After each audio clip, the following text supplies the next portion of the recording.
नमस्कार, मैं हूं अंकुर और आप देख रहे हैं सत्य हिंदी का न्यूज बुलेटिन। एक नजर अब तक की सुर्खियों पर। मध्य प्रदेश में आज कांग्रेस के पूर्व राष्ट्रीय अध्यक्ष राहुल गांधी ने जनसभा को संबोधित किया। यहां उन्होंने बीजेपी और अडानी पर जमकर हमला बोला है। राहुल गांधी ने कहा कि मैं भारत जोड़ो यात्रा के दौरान गरीब किसान सभी से मिला। जहां भी बीजेपी की सरकार थी वहां युवाओं ने मुझसे एक ही बात कही कि हम बेरोजगार हैं। राहुल गांधी ने कहा कि इस देश की नींव खत्म कर दी गई है, क्योंकि भारत की नींव किसान, मजदूर, बेरोजगार युवा, व्यापारी और बेरोजगार हैं। पहली बार देश का किसान टैक्स भरने के लिए मजबूर हो गया है। मजबूर भी बीजेपी ने ही किया है। देश की गरीब जनता जीएसटी देती है। पूरे देश भर की गरीब जनता और किसानों से जीएसटी लिया जाता है और व्यापारियों को दे दिया जाता है। कांग्रेस ने मनरेगा दिया, गरीबों के लिए भोजन का अधिकार दिया।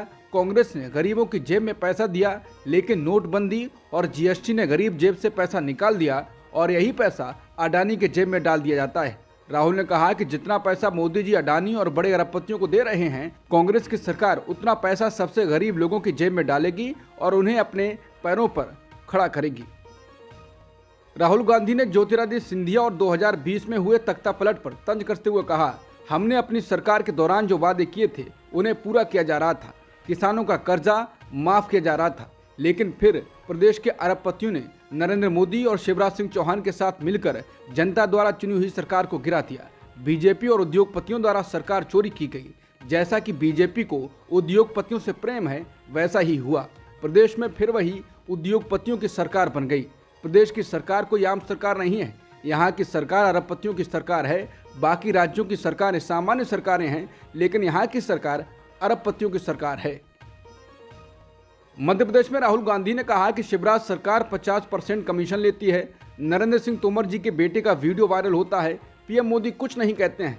बच्चों के मिड डे मील में घोटाला किया जाता है। मृत लोगों का इलाज कर दिया जाता है। व्यापम घोटाले में 1 करोड़ युवाओं का भविष्य बर्बाद किया जाता है। राहुल ने कहा कि मध्य प्रदेश की बीजेपी सरकार देश की सबसे भ्रष्ट सरकार है। भारतीय युवा कांग्रेस के राष्ट्रीय अध्यक्ष श्रीनिवास वीवी ने एक वीडियो ट्वीट किया है, जिसमें पत्रकार बीजेपी के कार्यकर्ता से बात कर रहा है। वीडियो में बात कर रहा शख्स कहता है कि मैं बीजेपी का आदमी हूं और मैं शिवराज जी का सम्मान करता हूं, लेकिन क्षेत्र में आके देख लो, गायें सांड इतने हो गए हैं कि फसल तक चौपट हो गई है। बीजेपी कार्यकर्ता कहता है कि मैं खुला बीजेपी का हूं, मैं कह रहा हूं, लेकिन मैं गाँव वालों से बीजेपी के लिए वोट मांग रहा हूँ, लेकिन गाँव वाले बीजेपी को किस आधार पर वोट करें? कुछ तो विकास करना चाहिए था। 18 साल का कार्यकाल हो गया, बच्चे बेरोजगार घूम रहे हैं, इनके लिए अवसर तो देते। काम करने के लिए फैक्ट्री तक नहीं है, पार्टी से इस्तीफा देना ही पड़ेगा।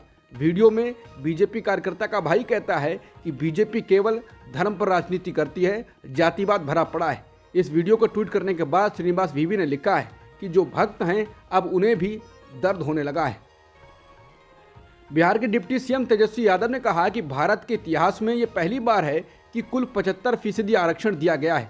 बहाली और शैक्षणिक संस्थानों में आरक्षण के 2 विधेयक आज पारित हो गए हैं। हमने दलितों, आदिवासियों, पिछड़े वर्ग और अत्यंत पिछड़े वर्ग के लिए आरक्षण बढ़ा दिया है। इसके साथ ही उन्होंने कहा कि बीजेपी ये नहीं चाहती है कि ये जानकारी लोगों तक पहुंचे।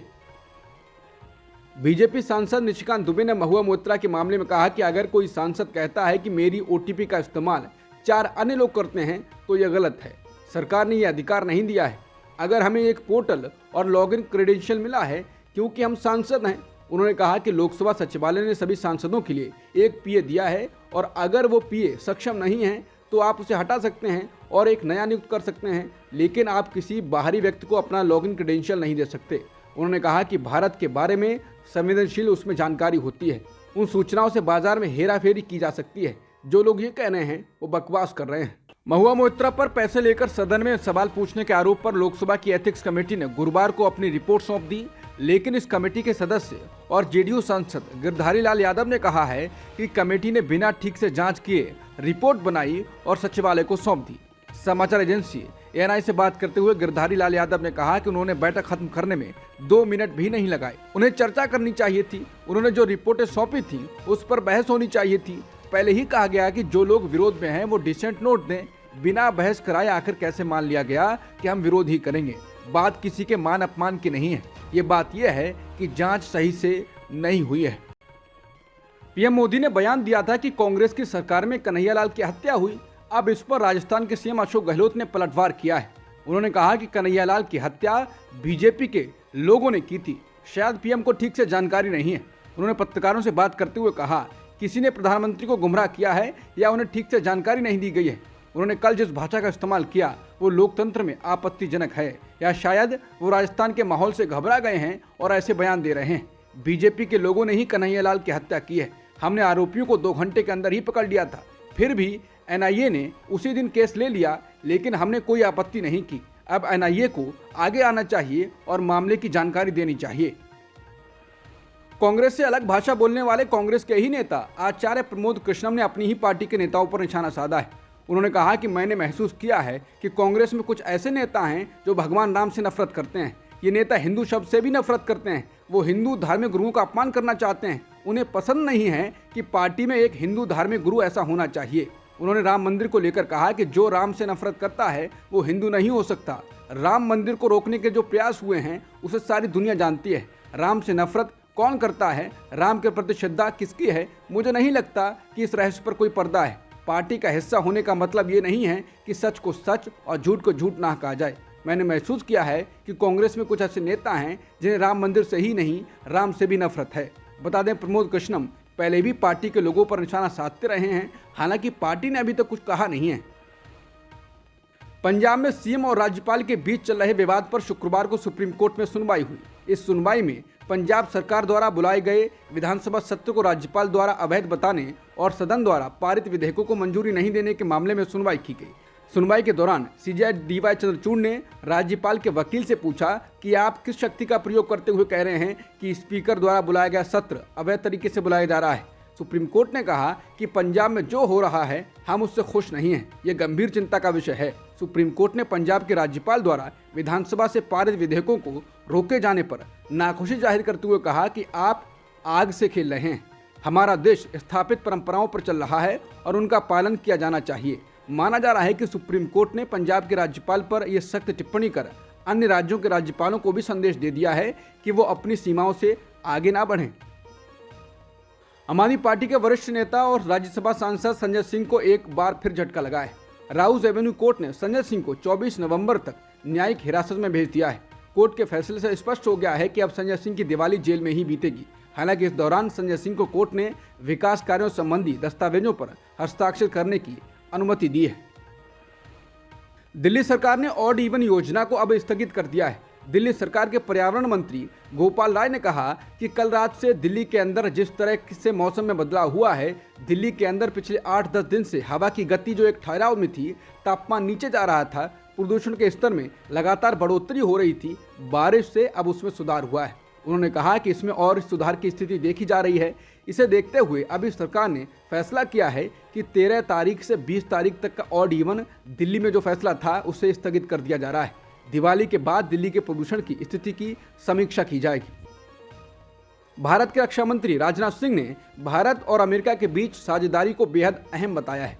अमेरिकी रक्षा मंत्री ने भी दोनों देशों के बीच रणनीतिक संबंध की जरूरत पर बल दिया। इजराइल हमास युद्ध के बीच भारत और अमेरिका के बीच 2+2 स्तर की यह बैठक हो रही है। समझा जाता है कि मध्य पूर्व में अमेरिका का समर्थन हासिल करने के उद्देश्य से विदेश मंत्री एंटनी ब्लिंकन भारत पहुंचे हैं। भारत के विदेश मंत्री एस जयशंकर और रक्षा मंत्री राजनाथ सिंह एंटनी ब्लिंकन और अमेरिकी रक्षा सचिव लॉयड ऑस्टिन के साथ बैठक कर रहे हैं। हीरो मोटोकॉर्प के चेयरमैन एवं प्रबंध निदेशक पवन कांत मुंजाल के खिलाफ ईडी पहले से मनी लॉन्ड्रिंग के एक मामले में जांच कर रही है। ईडी ने ट्वीट कर बताया है कि उसने मुंजाल की दिल्ली में 3 अचल संपत्तियों को जब्त किया है, जिनकी कीमत करीब 25 करोड़ रुपए है।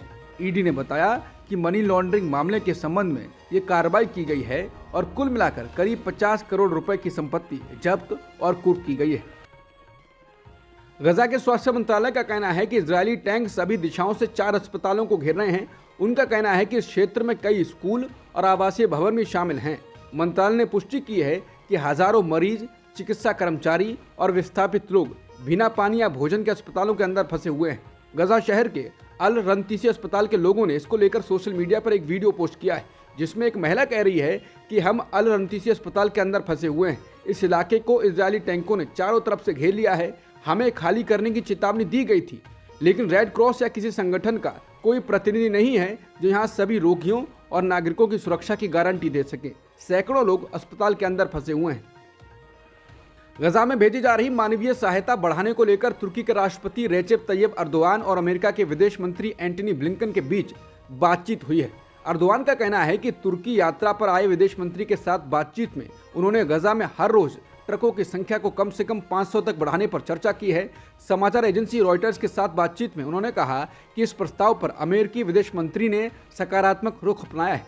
तुर्की ने कई देशों के सहयोग से एम्बुलेंस, खाना, पानी और दवाएं गजा के लोगों को उपलब्ध कराने का वादा किया है। इसके अलावा तुर्की ने युद्ध में घायल हुए फलस्तीनी लोगों और पुरानी बीमारियों वाले मरीजों को तुर्की के अस्पतालों में शिफ्ट करने की पेशकश भी की है। इजरायली प्रधानमंत्री बेन्यामिन नेतन्याहू ने अब गजा को लेकर अपना बदला हुआ बयान दिया है।